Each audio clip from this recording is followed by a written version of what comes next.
नमस्कार। राजपथ टीवी पर आपका स्वागत है। मैं निशिता और आज मेरे साथ मौजूद हैं आचार्य शुक्ल जी। नमस्कार आचार्य। नमस्कार नमस्कार। जैसा कि 20 फरवरी को तीसरे चरण के चुनाव किए जा रहे हैं उत्तर प्रदेश में, आपके अनुसार इसका क्या समीकरण होगा? देखिए, 2017 में जालौन, आगरा, ललितपुर, फिरोजाबाद और ये जितने 16 ज़िले हैं इनमें चुनाव हुआ था, तो 49 सीटें भाजपा की थीं, 8 सीटें एसपी की थीं, 1 कांग्रेस की, 1 बीएसपी की। अब समीकरण थोड़े चेंज हुए हैं।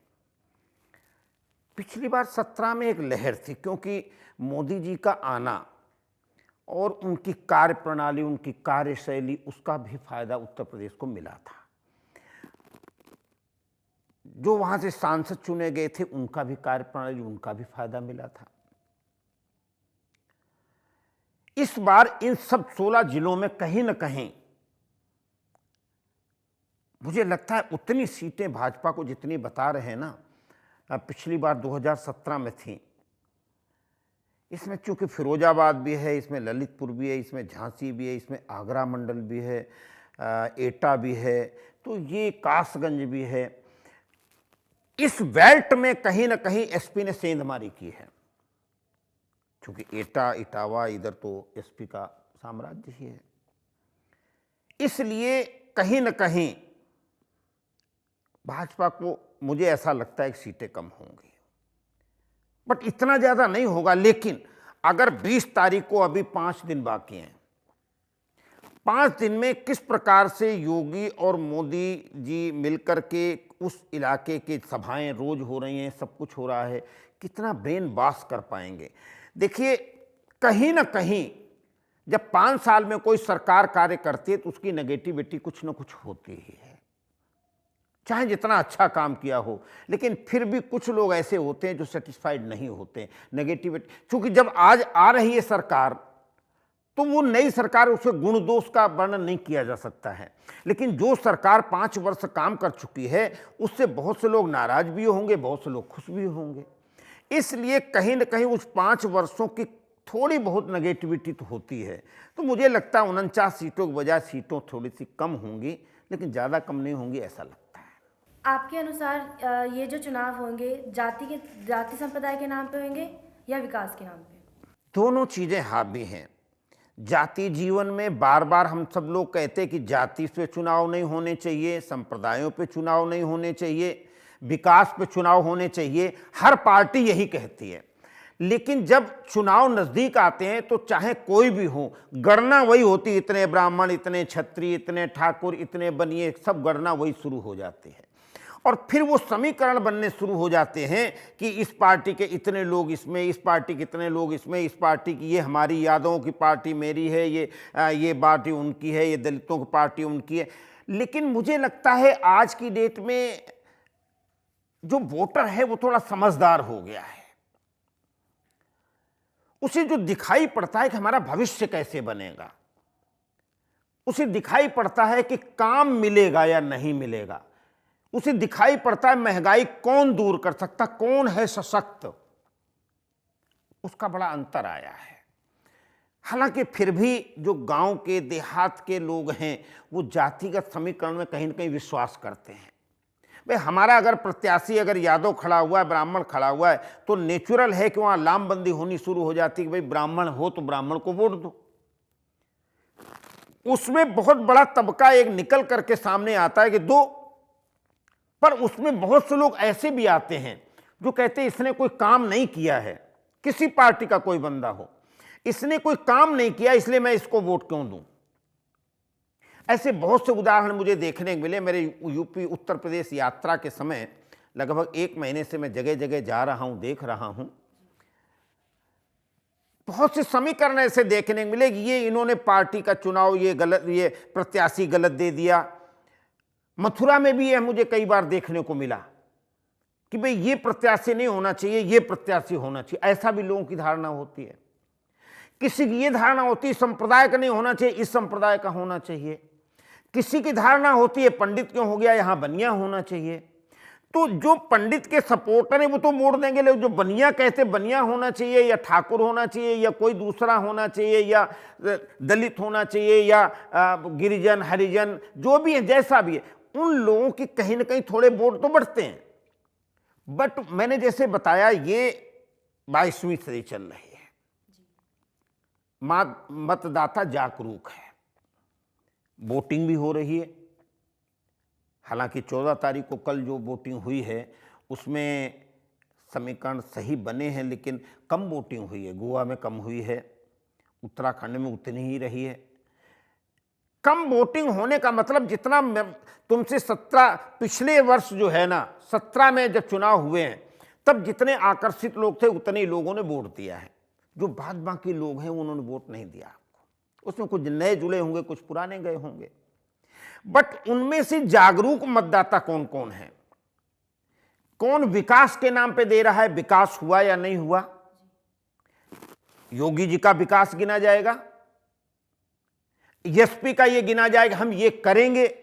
बट करेंगे तो आप, लेकिन उसका इंफ्रास्ट्रक्चर आएगा कहां से?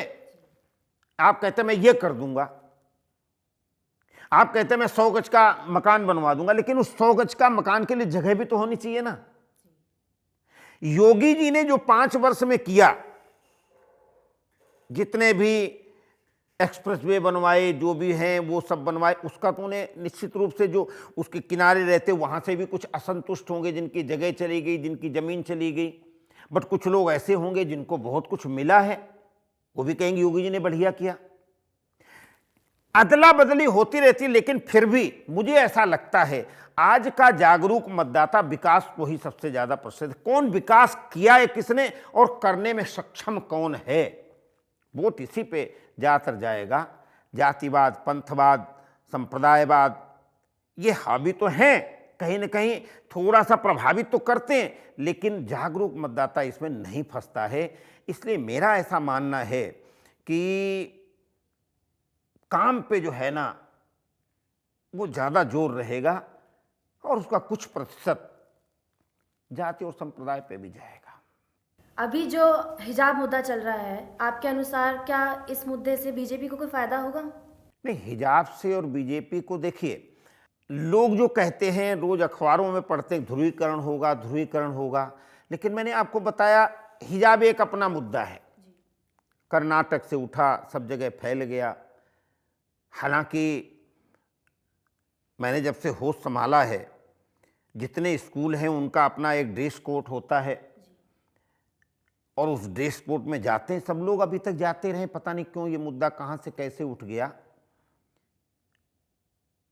लेकिन ये जरूर है इस मुद्दे के कारण, ये अतिवादी मुद्दा कि मैंने यही करना है। हालांकि कोर्ट ने भी ये कह दिया है कि भाई, अभी उसने भी कह दिया अभी ये सब नहीं होना है, अभी एक आज भी सुनवाई चल रही होगी, क्या निर्णय आएगा ये तो उस पर प्रभाव। लेकिन अपने अपने लोगों पे, अब उसके बदले में वो लोग निकल करके आगे जय श्री राम, जय श्री राम। कहीं ना कहीं ध्रुवीकरण तो दिखाई पड़ता है कि वो कहेंगे हिजाब चाहिए, वो कहेंगे श्री राम चाहिए। लेकिन मेरे समझ में नहीं आ रहा है, कल को अगर सारे लोग एक क्लास में, अभी तक एक जैसे बच्चे बैठते थे, एक जैसे लोग होते थे, एक जगह बैठकर उनमें कोई प्रेम प्यार था, उनमें वैमनस्य नहीं था।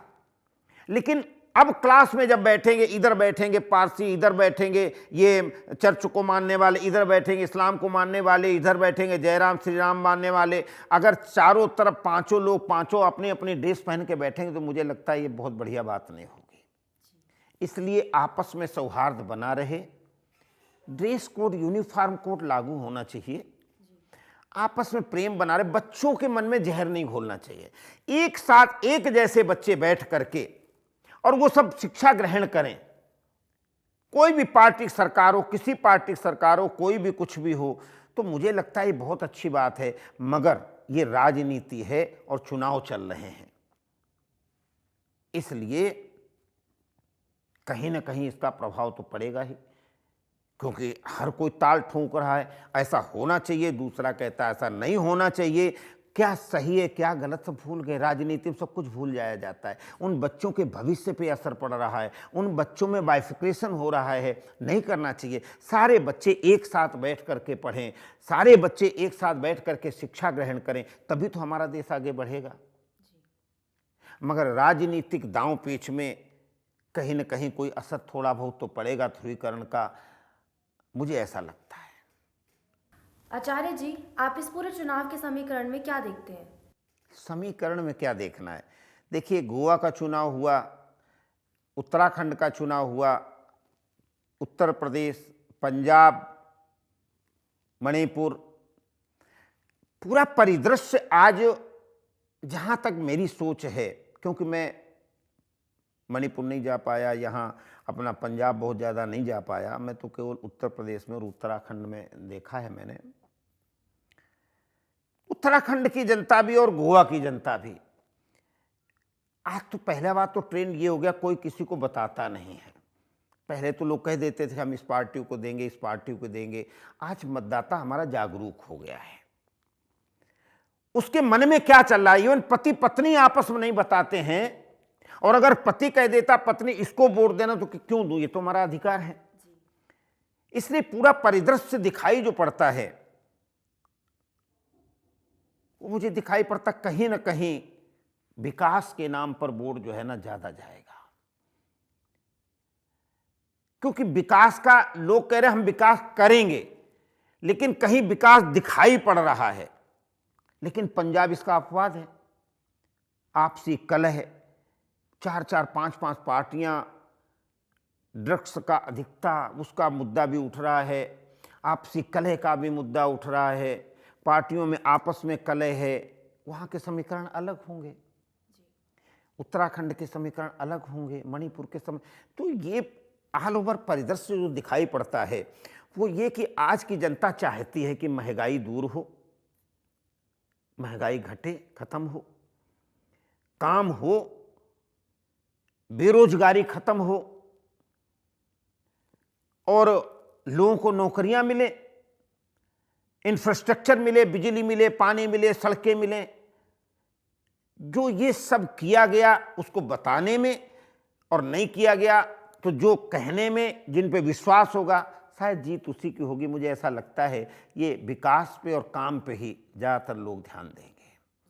आचार्य जी, आज हमारे साथ जुड़ने के लिए बहुत बहुत धन्यवाद। आप हमारे साथ जुड़े रहिए और देखते रहिए राजपथ टीवी। अब आप अपने पसंदीदा चैनल राजपथ टीवी को देख सकते हैं पसंदीदा OTT प्लेटफॉर्म पर। Dailyhunt, Rock TV, MX player, i2i, eBaba, Vodafone TV, Jio TV, Jio fiber box, Paytm TV, IPTV galaxy, Fastway, IPTV और रॉक टीवी पर।